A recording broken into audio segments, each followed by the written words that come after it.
महाभारत में युद्ध कौन था? महाभारत कौरवों और पांडवों के बीच हुए धर्म युद्ध की कहानी है। इस युद्ध में कौरवों की तरफ से पांडवों के सबसे बड़े भाई ने कर्ण ने हिस्सा लिया था। लेकिन क्या आप जानते हैं इस युद्ध में कौरवों का एक भाई ऐसा भी था जिसने पांडवों की तरफ से युद्ध किया था। सिर्फ युद्ध ही नहीं किया था बल्कि युद्ध के बाद जीवित भी था। आइए जानते हैं उसी वीर योद्धा के बारे में। ये तो सभी जानते हैं कि धृतराष्ट्र के 100 पुत्र और एक पुत्री थी, लेकिन सभी लोग यह नहीं जानते होंगे कि उनका एक और पुत्र था। जिस समय धृतराष्ट्र की पत्नी 10 साल तक गर्भवती थी, उस समय सुगंधा नाम की एक दासी उनकी सेवा में लगी हुई थी। उसके गर्भ से धृतराष्ट्र के पुत्र युधिष्ठिर का जन्म हुआ। युधिष्ठिर का जन्म भी उसी दिन हुआ था जिस दिन दुर्योधन का जन्म हुआ था।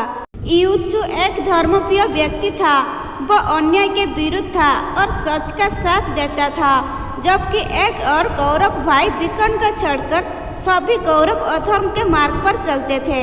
दासी पुत्र होने और सच का साथ देने के कारण सभी कौरव युधिष्ठिर को कोई खास महत्व नहीं देते थे। भीम को विष से मारने की योजना जब एक बार विफल हो गई थी, तब दुर्योधन ने एक बार फिर भीम को विष देकर मारने की योजना बनाई थी। उस समय युधिष्ठिर ने जाकर पांडवों को सब बता दिया था और भीम के प्राण बचाए थे। युधिष्ठिर कौरवों की तरफ से लड़ने वाले 11 महारथियों में से एक था।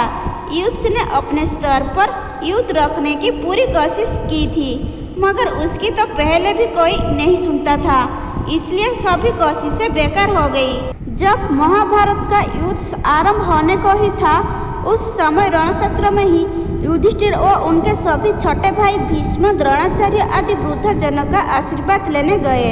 आशीर्वाद लेकर लड़ते समय युधिष्ठिर ने ऊंची आवाज में कहा कि कौरवों की तरफ से कोई भी यदि धर्म की रक्षा की खातिर हमारा साथ देना चाहे तो उसका स्वागत है। यह सुनते ही युधिष्ठिर कौरवों का पक्ष त्याग कर पांडवों के पक्ष में चला गया। युद्ध समाप्त होने के बाद बचे हुए योद्धाओं में से एक युधिष्ठिर भी था। या यूं भी कह सकते हैं कि युद्ध के बाद कौरवों में से कोई बचा था तो वह युधिष्ठिर ही बचा था। जिस इंद्रप्रस्थ की मांग पांडव कौरवों से कर रहे थे, युद्ध समाप्ति के बाद युधिष्ठिर को इंद्रप्रस्थ का शासन सौंप दिया गया। जब पांडवों ने संसार त्यागने के विचार से हिमालय की यात्रा आरंभ की, उस समय हस्तिनापुर का शासन अभिमन्यु पुत्र परीक्षित को दे दिया गया और परीक्षित का ध्यान रखने की जिम्मेदारी युधिष्ठिर को सौंपी गई। अगर आपको यह वीडियो पसंद आई है तो वीडियो को लाइक करें, शेयर करें और ऐसे ही नए नए वीडियो देखने के लिए चैनल को सब्सक्राइब करें। धन्यवाद।